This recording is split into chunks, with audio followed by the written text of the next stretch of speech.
Hello everyone, welcome to examiner.com। देखिए, इस video में हम डिस्कस करेंगे सिर्फ 3 स्टेप्स में आपको प्रीलिम्स कैसे क्रैक करना है। लेकिन उस स्टेप से पहले मैं आपको 30 सेकंड में कुछ एक बेसिक्स क्लियर कर देना चाहता हूँ। जो माइंडसेट आपके दिमाग में डाल दिया गया है ना कुछ इंडस्ट्रीज के द्वारा, कोचिंग इंडस्ट्रीज जिसे हम कहते हैं कि ये जो प्रीलिम्स है सबसे टफ एग्जाम है, एक्चुअली में in reality it is not. अगर वो टफ है तो वो उस पार्टिकुलर ईयर में वो सबके लिए ही टफ आएगा। It won't be tough only for you. ये आपको समझना पड़ेगा। देखिए, स्कैम इसको मैं इसलिए कहता हूँ क्योंकि प्रीलिम्स में ना हमारे पास 12 लाख एस्पिरेंट्स है। ठीक है, मेंस में हमारे पास एस्पिरेंट्स कम है, तो मेंस को आपको टफ नहीं कहेंगे, मेंस को तो कहेंगे कि आसान है, आप क्वेश्चन आंसर पढ़ के चले जाइए और हो जाएगा। सेम स्ट्रैटेजी हम प्रीलिम्स में भी फॉलो करते हैं, एंड प्लीज यकीन मानिए people have cracked prelims with this same strategy many times. ठीक है। और दूसरा, हमें इसमें सिर्फ एक ही स्टैंडर्ड बुक पढ़नी है, हमें कोई मल्टीपल सोर्सेज का रिवीजन नहीं करना। आपको ये भी ध्यान रखना है, कोई आपसे कितना ही कहे कि आपको बहुत रिवीजन की जरूरत है, आपको कुछ सोचने की जरूरत नहीं है। मैं आपको पर्सनली बता रहा हूँ, आप सिर्फ एक बुक पढ़िए, आपका कवर हो जाएगा। तीसरा, आपको रिवीजन कैसे करना है, इसमें मैं आपको एक पर्सनल स्ट्रैटेजी दूंगा। उस पर्सनल स्ट्रैटेजी के बिहाफ पर आप एक बार उसको अपना के देखिएगा। अगर आपको रिजल्ट नहीं मिलता है then I will personally delete this video. ठीक है, तो स्टार्ट करते हैं हम अपने पहले स्ट्रैटेजी से, पहले स्टेप से। पहला स्टेप्स क्या है? पहला स्टेप्स तो आप सबने सुना बहुत बार है, लेकिन पता आप में से किसी को भी नहीं है। पहले स्टेप्स में हम क्या देखते हैं कि भैया हमें स्टैंडर्ड बुक कवर करना है। ठीक है। अब स्टैंडर्ड बुक का मतलब क्या है? स्टैंडर्ड बुक में आप पहले तो ये समझिए कि जो बुक आपने ऑलरेडी एक बार पढ़ ली है, आपको सिर्फ उसी की रीडिंग करनी है, वो भी मल्टीपल टाइम्स। अगर आपने मान लीजिए मॉडर्न हिस्ट्री की आपने स्पेक्ट्रम पढ़ी है, तो अब आपको स्पेक्ट्रम ही रिवाइज करनी है अपने प्रीलिम्स तक। Now you won't change the book. अब आपको कोई आपका फ्रेंड अगर कहता है कि नहीं नहीं यार, अब तो स्पेक्ट्रम में से क्वेश्चन ही नहीं आते, अरे भैया ठीक है नहीं आते, तो अगर आप नहीं कर पा रहे ना स्पेक्ट्रम पढ़ के, तो आप मान के चलिए अगर 4 क्वेश्चन आ रहे हैं, अगर आप 2 या 3 अटेम्प्ट कर पा रहे हैं तो वो भी इतना ही कर पाएगा। अगर आप 2 कर पा रहे हैं तो मैक्सिमम 3 कर पाएगा। लेकिन अब इस पार्टिकुलर एक क्वेश्चन के लिए आप पूरा एक 500 पेज की किताब नहीं पढ़ सकते। ठीक है, क्योंकि आपके पास ना तो टाइम है और ना अब आपके पास उस ब्रेन की उतनी कैपेसिटी बची है। आपके पास ब्रेन की भी कैपेसिटी नहीं है, वो भी कम है। तो आप समझिए, अब आप कोई भी मल्टीपल सोर्स पे नहीं जाएंगे, आप सिर्फ वही किताब पढ़ेंगे जो आप ऑलरेडी पढ़ चुके हैं। ये हमारा पहला पॉइंट है स्टैंडर्ड उसमें। दूसरा, हमें क्या ध्यान रखना है कि अगर आपके पास टाइम मिल जाता है, अब आप कहोगे कि नहीं नहीं हमने मल्टीपल रिविजन ऑलरेडी कर लिए but now we still want to read another books, तो आप समझिए यूपीएससी का जो मेन जो क्वेश्चंस बनते हैं वो बनते हैं आपके एनसीईआरटी बेसिस को, ही हम एनसीईआरटी को बेसिस मानते हैं, तो आप एनसीईआरटी पे फोकस करेंगे, ना कि किसी और किताब पे, अगर आपके पास टाइम बचता है तो। ठीक है। आपने ऑलरेडी आई होप कि अपनी स्टैंडर्ड बुक कवर करने से पहले एनसीईआरटी एक बार पढ़ लिया होगा। अब उसके बाद अगर आपको कोई नई किताब पढ़नी है या फिर आपको कोई रिवीजन करना है तो आप उसमें एनसीईआरटी उठाकर पढ़ सकते हैं। अदरवाइज आप कोई बुक नहीं पढ़ेंगे नई किताब, क्योंकि आप 500 पन्ने पढ़ने के बाद अगर आपको सिर्फ 1 या 2 क्वेश्चन का एडवांटेज मिल रहा है तो वो बहुत ही गलत है, वो आपको वो बेनिफिट नहीं करेगा। ठीक है, शॉर्ट टर्म में आपको वो बहुत ज़्यादा भी नुकसान देगा। ये है हमारा स्टैंडर्ड बुक का स्टेप नंबर 1 जो हमें ध्यान रखना है। चलते हैं अपने नेक्स्ट स्टेप की तरफ। Next step is a very important step. इस स्टेप के बिना आप समझ लीजिए आपका प्रीलिम्स क्रैक करना इट इज ऑलमोस्ट 99% इम्पॉसिबल है। अगर आपने ये स्टेप को ढंग से फॉलो नहीं करा, आप एग्जाम क्रैक नहीं कर पाएंगे। I can give this thing to you in guarantee, in return. ठीक है, मैं आपको गारंटी के साथ कह सकता हूँ कि आपका एग्जाम नहीं निकलेगा। अब आप समझिए, आपने बहुत सारे एस्पिरेंट्स को देखा होगा कि उन्होंने प्रीवियस ईयर क्वेश्चंस लगाए, उन्होंने प्रीवियस ईयर क्वेश्चंस को फॉलो करा, लेकिन इसको भी फॉलो करने का ना एक तरीका है। आप उस तरीकों को समझिए। सबसे पहले अगर मान लीजिए हम यूपीएससी का कोई भी प्रीलिम्स हम टारगेट करें, तो आपको यूपीएससी के प्रीलिम्स के पेपर तो आपको लगाने ही लगाने, एटलीस्ट 10 ईयर्स के तो आप लगा ही लीजिए। और इसको कोशिश कीजिए कि ये जो आप प्रीवियस ईयर्स लगाने जा रहे हैं 10 ईयर्स के, इसको आप सब्जेक्ट वाइज लगाएं। अगर आपको टॉपिक वाइज मिल जाते हैं तो ये वेल एंड गुड है। आपको पहले तो इसको सब्जेक्ट वाइज ही लगाना है। आप ईयर वाइज मत लगाइएगा, ईयर वाइज आपको लास्ट में लगाना है और वो मैं आपको बताऊंगा कि आपको कैसे लगाना है। अब जैसे कि मैं आपको एक वेबसाइट पे लेकर चलता हूँ जो कि हमारी ही वेबसाइट है और वो बिल्कुल फ्री है। आपको अगर अटेम्प्ट करना है प्लीज़ देखिएगा। अब आपके पास मान लीजिए वेबसाइट है, आपको यूपीएससी में जाते हैं आप होम पेज के बाद। अब यहाँ पर देखिए एक दो सब्जेक्ट वाइज प्रीलिम्स अभी जीएस का ही आ रहा है। ठीक है, आप इसमें जाएंगे, आपको सबसे पहले तो सब्जेक्ट वाइज जीएस जितने भी आपको क्वेश्चंस नजर आ रहे हैं यहाँ पे, ये जितने भी क्वेश्चंस नजर आ रहे हैं करंट अफेयर्स के, आर्ट एंड कल्चर के, एंशियंट के, मॉडर्न के, सेट वाइज है 2000 से 2016 पार्ट 2 पार्ट 1 ऐसे करके हमने क्वेश्चन दिए हुए हैं। आप इनको एक बार सबको अटेम्प्ट कीजिए और सबको एक बार मल्टीपल रिवाइज करेंगे। ठीक है, पहले आप अटेम्प्ट करेंगे मैंने जैसा कि आपको बोला, और फिर आप उसको रिवाइज करेंगे, और उसके बाद आप प्रीलिम्स ईयर वाइज में आएंगे और ईयर वाइज पेपर को अटेम्प्ट करेंगे। पहले आप जीएस सब्जेक्ट वाइज अटेम्प्ट करेंगे, जैसा कि मैं आपको फिर से यहाँ पे समझा रहा हूँ। सबसे पहला प्रोसेस है कि आप उसको सब्जेक्ट वाइज अटेम्प्ट करेंगे। सब्जेक्ट वाइज अटेम्प्ट करने के बाद दूसरा आप ईयर वाइज करेंगे। अब मान लीजिए आपने सब्जेक्ट वाइज जब आप अटेम्प्ट कर रहे थे तो आपका जो परसेंटेज आ रहा था, मार्क्स आ रहे थे, वो 100 में से आउट ऑफ 100 या फिर 200, वो आपके 100 या 200 का स्कोर बन रहा था आपका। तो मतलब 50 या 60% का स्कोर आ रहा था। लेकिन आपने एक बार उसको अटेम्प्ट कर लिया और अब आपने उसको दोबारा रिवाइज कर लिया, तो जब आप उसको ईयर वाइज अटेम्प्ट करने जाएंगे, you need to make sure कि जो आपकी परसेंटेज है वो 90% टू 100% एक्यूरेसी होनी चाहिए। क्योंकि आप एक पैटर्न समझिए, ये मैंने बहुत सारे एस्पिरेंट्स के साथ देखा है कि उन्होंने क्या करा, उन्होंने क्विज उठाया, उन्होंने उसे अटेम्प्ट किया एक बार उसको रिवाइज कर लिया, अब उसके बाद वो कहते हैं कि नहीं नहीं, I am good to go, I can appear in the exam. But आप समझिए, जो पेपर उन्होंने अभी अटेम्प्ट किया है और जो पेपर उन्होंने एक बार रिवाइज कर लिया है, मैं उनको सेम पेपर अगर मैं 1 वीक बाद दे दूं ना कि आप इसको अटेम्प्ट कीजिए और इसके तो आपको सारे क्वेश्चंस भी पता है, मैं आपको गारंटी कह रहा हूँ वो 200 में से 200 नहीं ला पाएंगे। तो आपने भैया पढ़ाई ही क्या करी, जब आपको आते हुए क्वेश्चंस में भी आप अगर पहले 80 नंबर नंबर नंबर ला रहे थे और अब आप 120 और 130 नंबर ला रहे हैं, तो आपने पढ़ाई तो कुछ करी ही नहीं।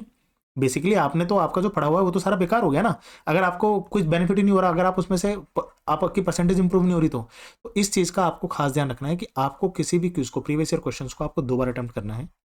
जैसा मैंने बताया, सबसे पहले आप सब्जेक्ट वाइज अटेम्प्ट करेंगे और दूसरी में आप उसको ईयर वाइज अटेम्प्ट करेंगे। और ईयर वाइज में आपको ध्यान रखना है कि आपका जो परसेंटेज है वो बढ़ना चाहिए। अगर पहले आपके 50% नंबर आ रहे थे, एक्यूरेसी आ रही थी, तो अब आपकी 90% एक्यूरेसी आनी चाहिए।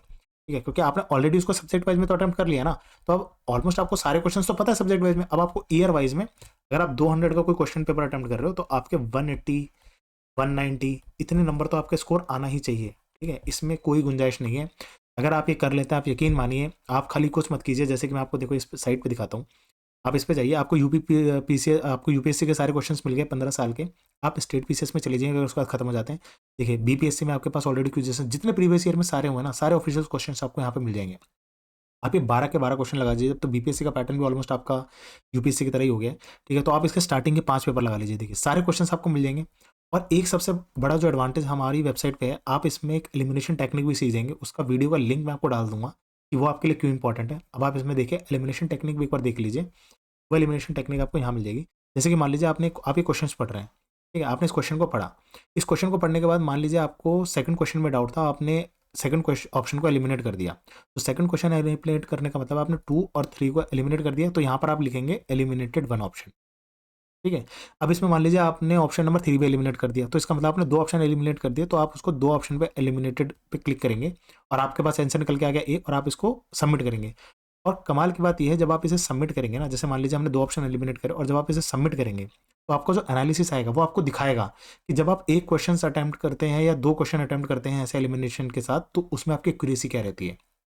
मान लीजिए, देखिए अब जैसे मैं बताता हूँ, वाइल्ड गेस वाले में आपने 0 मार्क करे, मतलब अगर आप इसमें से मान के चलते हैं, आप इसमें से 10 क्वेश्चन अटेम्प्ट करते हैं और 10 क्वेश्चन में से आपके 8 सही होते हैं और बाकी 2 गलत होते हैं, तो आपकी एक्यूरेसी आपको समझ में आ रही है कि आपकी वाइल्ड गेस की एक्यूरेसी 80% है। इसका मतलब अगर आप मेन एग्जाम में बैठे हैं और अगर आपको गेस करना भी है, तो वहां पर आपके पास एक प्लस पॉइंट रहेगा कि आप उसमें गेस कर सकते हैं। ठीक है, आप कॉन्फिडेंटली गेस कर सकते हैं। ठीक है, तो ये आपको समझना है, बहुत इंपॉर्टेंट है कि आपको प्रीवियस ईयर पेपर को कैसे अटेम्प्ट करना है। इट्स अ वेरी मतलब इंपॉर्टेंट टूल। इसके अलावा और कोई टेक्निक नहीं है प्रीवियस ईयर क्वेश्चन अटेम्प्ट करने की। आप चाहे कितनी टेस्ट सीरीज लगा लीजिए, चाहे कुछ भी कर लीजिए, जो पैटर्न मैंने आपको बताया है, और जो भी आपसे आप में से जिसको भी ऐसा लगता है ना कि नहीं नहीं मेरी प्रिपरेशन पूरी है, आप प्लीज़ हमारे इस वेबसाइट पे कॉन्टैक्ट अस में हेल्पलाइन नंबर है, मैं आपसे कुछ नहीं कहूँगा, आप उस पे मेरे को व्हाट्सएप कीजिए या फिर आप उस पे ईमेल आईडी पे ईमेल कीजिए अगर आपको लगता है आपकी प्रिपरेशन बहुत बुरी है। मैं आपको कुछ नहीं कहूँगा, मैं आपको बस एक प्रीवियस ईयर क्वेश्चन दूंगा अटेम्प्ट करने के लिए, जो कि मोस्ट प्रोबेबली हमारा कोई ना कोई एडमिन या फिर कोई ना कोई आपको सामने लाइव बैठ के देख रहा होगा। उसमें आप 2 आवर्स का वो पेपर दीजिए, जो पेपर मैं आपको बताऊंगा। क्योंकि अगर आपकी प्रिपरेशन आपने प्रीवियस ईयर आप कह रहे हैं कि आपने पूरे कर लिए हैं और जैसे मैं कह रहा हूँ वैसे कर लिए, उसके बाद भी आपका प्रीलिम्स नहीं निकल रहा, आपने सामने बैठ के एग्जाम दीजिए और आपके 200 में से 200 नंबर आने चाहिए उसके अंदर। क्योंकि देखिए अब तो पेपर लीक हो गया ना, आपने तो पेपर ऑलरेडी अटेम्प्ट कर लिया, आपने उसको रिवाइज कर लिया, आपने उसके सारे ऑप्शंस पढ़ लिए। अगर उसके बाद मैं आपको सेम पेपर दे रहा हूँ, तब तो आपके 200 में से 200 आने ही चाहिए ना, इतना तो मैं आपसे एक्सपेक्ट कर सकता हूँ।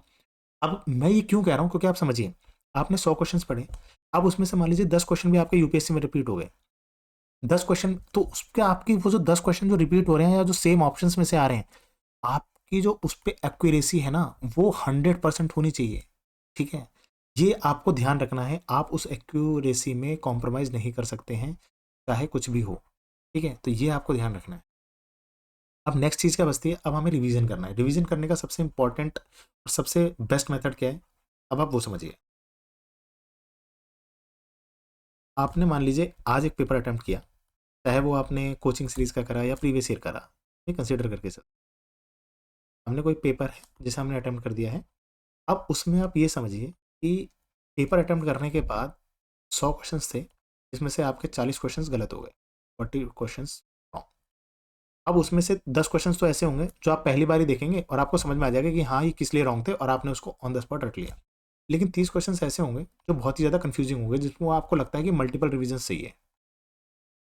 अब उस मल्टीपल रिवीजन वाले क्वेश्चन को क्या कीजिए, आप उसी टाइम, जैसे आप इस मान लीजिए वेबसाइट पर अगर अटेम्प्ट कर रहे हैं, किताब में अटेम्प्ट कर रहे हैं, तो आप उसकी उसी टाइम मोबाइल पे अपने एक फोटो ले लीजिए। ठीक है, आप उसकी फोटो क्लिक करके रख लीजिए अपने पास। अब ऐसे करके मान लीजिए आपने 10 क्वेश्चन अटेम्प्ट करे, मतलब 1000 क्वेश्चन अटेम्प्ट कर लिया, आपके पास 200 से 300 क्वेश्चन का ऐसा एक क्वेश्चन बैंक बन के तैयार हो जाएगा। अभी वो क्वेश्चन है जो आपको हार्ड लग रहे हैं, और मैं आपको यकीन दिला रहा हूँ ये जो क्वेश्चन आपको हार्ड लग रहे हैं बाकी सबको भी हार्ड लगते हैं और बाकी सबके लिए भी कंफ्यूजिंग है। लेकिन अब अगली बार जब आपको एग्जाम में जाना है ना, तो आपको पूरे के पूरे 1000 क्वेश्चन रिवाइज नहीं करने, आपको सिर्फ ये 200 से 300 क्वेश्चन रिवाइज करने हैं। अब इसको भी रिवाइज कैसे करना है मैं अब आपको ये भी बताता हूँ, अब आप ये भी समझिए। आपने मान लीजिए आज ये 300 इमेज ले ली। अब आप मान लीजिए खाना खा रहे हैं या फिर आप वॉशरूम में कहीं पर भी हैं या फिर आप बस में ट्रैवल कर रहे हैं, आप घर जा रहे हैं, आप अपने पीजी से, आप कुछ भी कर रहे हैं, आप कुछ मत कीजिए, आपको टाइम वेस्ट नहीं करना है इसमें, क्योंकि अब आपके पास टाइम वेस्ट करने के लिए बचा भी नहीं है। आप अपनी गैलरी खोलिए और ये जो 300 क्वेश्चंस की आपने एक फोल्डर बना रखा है, इसको पढ़ना शुरू कर दीजिए। ठीक है, आप जैसे 1 से स्टार्ट करेंगे, 300 तक जाने के आपका टारगेट रहेगा। ठीक है, मान लीजिए आपने स्टार्ट करा, आपने 100 इमेजेस पढ़ ली। अब जब अगली बार आप ये 100 इमेजेस पढ़ेंगे ना, अभी अगर आपको रिवाइज करने में 2 आवर्स लग रहे हैं, आप यकीन मानिए अगली बार जब आपको 100 क्वेश्चन रिवीजन करने होंगे ना, तो आप सिर्फ 1 घंटे में कर लेंगे। और उसमें भी आपको क्या ध्यान रखना है कि 100 क्वेश्चन में कुछ 20 से 30 क्वेश्चन या 50 क्वेश्चन तो ऐसे निकल कर आ जाएंगे जो कि आपको लगेगा कि वो मेरी परमानेंट मेमोरी में चले गए। अब मुझे अगर ये 2 साल बाद भी क्वेश्चन आ जाएगा ना, तो मैं इसको सॉल्व कर दूंगा। वो क्वेश्चन आपको अटेम्प्ट ही नहीं करना है। ठीक है, वो क्वेश्चन आपको डिलीट कर देना अपनी गैलरी में से। आप उसे गैलरी में से क्या करेंगे, आप उसे गैलरी में से डिलीट कर देंगे। डिलीट करने से क्या बेनिफिट होगा, अब जो 300 क्वेश्चंस का जो आपका क्वेश्चन बैंक था, अब वो घट घट के 200 क्वेश्चंस पे। अब 200 क्वेश्चन रिवाइज करना और ज़्यादा आसान है, और जितनी बार आप रिवीजन करेंगे उतना आपको कम टाइम लगेगा वो रिवाइज करने में। यही एक टेक्निक है जो आपको कोई नहीं बताता, और अगर आप इसको ऑलरेडी यूज़ कर रहे थे then it's well and good. I hope आप ऑलरेडी एग्जाम को क्रैक कर रहे हैं, बट मैंने आपको स्मूथ करने के लिए प्रोसेस आपको ये चीज़ बता दिया। नेक्स्ट जो सबसे बड़ा जो फियर फैक्टर होता है वो होता है हमारे पास करंट अफेयर्स। अब करंट अफेयर्स में क्या करना है हम वो भी समझ लेते थे।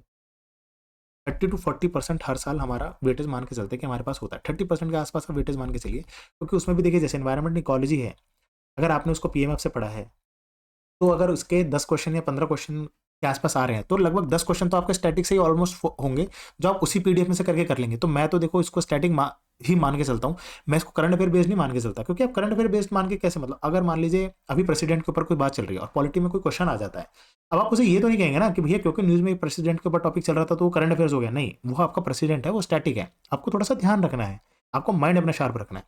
ठीक है, तो 30% मतलब 70 क्वेश्चन तो आपके स्टैटिक वे में से आएंगे, और 30% क्वेश्चन जो 30 क्वेश्चन होते हैं वो आपके करंट अफेयर बेस्ड होते हैं। अब उसके लिए क्या करना है, उसके लिए भी हमें ज़्यादा एनर्जी नहीं वेस्ट करनी है।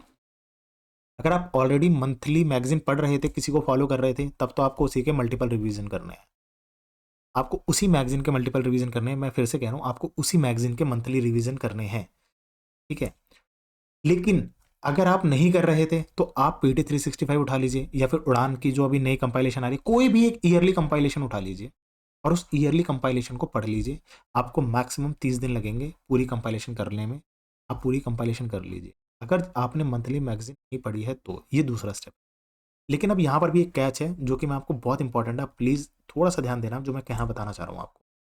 आप एक चीज़ समझिए, मान के चलते हैं हमने क्या करा, हमने मंथली मैगजीन जो हम पढ़ रहे थे वो मंथली मैगजीन हम पढ़ रहे थे विजन आईएएस, विजन आईएएस की मंथली मैगजीन। अब इसमें एक चीज़ समझिए, अब मुझे करंट अफेयर्स के क्वेश्चन भी अटेम्प्ट करने हैं, तो अब मैं विजन आईएएस के टेस्ट सीरीज लाके इसके पेपर अटेम्प्ट नहीं करूंगा। अब मैं क्या करूंगा, मैं किसी सेकंड कोचिंग इंडस्ट्री के जैसे कि इनसाइट्स हो गया, मैं इसके नोट्स लाऊंगा जो कि मुखर्जी नगर में आपको मिल जाएंगे। नोट्स बेसिकली क्या है, टेस्ट सीरीज लूंगा, और इसमें से जो करंट अफेयर बेस्ड क्वेश्चंस हैं मैं उसकी इमेज भी लूंगा और उसको बेसिकली टारगेट करूंगा। इमेज किस लिए लेंगे? रिवीजन करने के लिए, क्योंकि मान लीजिए विजन आइज तो आपने पढ़ ली ना, इसमें तो जितने करंट अफेयर्स आए थे आपने ऑलमोस्ट उसको सबको पढ़ लिया है। आप इसको ऐसे समझिए, आप ये ऑलरेडी ये जो विजन आइज वाली जो थी इसको आप ऑलरेडी कवर कर चुके हैं, तो अब इसको तो आपको करना ही नहीं है। अब आप दूसरी कंपनी की जो लेकर आएंगे वो आप टेस्ट सीरीज लेकर आएंगे, आप इसकी टेस्ट सीरीज लेकर आएंगे। आप इसकी टेस्ट सीरीज में भी क्या टारगेट करेंगे? करंट अफेयर्स के क्वेश्चंस। और इसको रिवाइज कैसे करना है? जैसे मैंने बताया, आप इमेज लीजिए, मल्टीपल रिविजन कीजिए, क्योंकि अगर कोई क्वेश्चन आना है और अगर वो सॉल्व होना है तो आपका इन्हीं दोनों पार्टिकुलर सोर्सेज से सॉल्व हो जाएगा। मैं आपको बता रहा हूँ ये बिल्कुल टेस्टेड स्ट्रैटेजी है, आप इसको करके देख लीजिए। अगर आपको, क्योंकि देखिए आप ऑलरेडी आईएएस की तैयारी कर रहे हैं, अब आपको कोई बेवकूफ़ तो वैसे भी नहीं बना सकता ना, आप समझिए। तो यहाँ पर आपको बेवकूफ़ तो बना नहीं सकता, क्योंकि आपका माइंड ऑलरेडी इतना डेवलप्ड है। आप इस जो मैं आपको स्ट्रैटेजी बता रहा हूँ, जो मैंने आपको 2 तरीका बताया है इसको फॉलो करने का, आप एक बार खुद एक बार एनालिसिस करके देखना कि अब तक आप जैसे कह रहे थे उससे आपकी प्रोडक्टिविटी ज़्यादा आ रही है, या जैसा मैंने बताया आप एक कोचिंग के मंथली मैगजीन पढ़ो और दूसरी कोचिंग के आप न्यूज़ खरीद लीजिए करंट अफेयर, या फिर जो उनके टेस्ट सीरीज चलती हैं जैसे 25 टेस्ट और 30 टेस्ट के जो आते हैं, आपके जो पूरे टेस्ट आते हैं, आप उसमें करंट अफेयर्स के क्वेश्चंस को टारगेट कीजिए।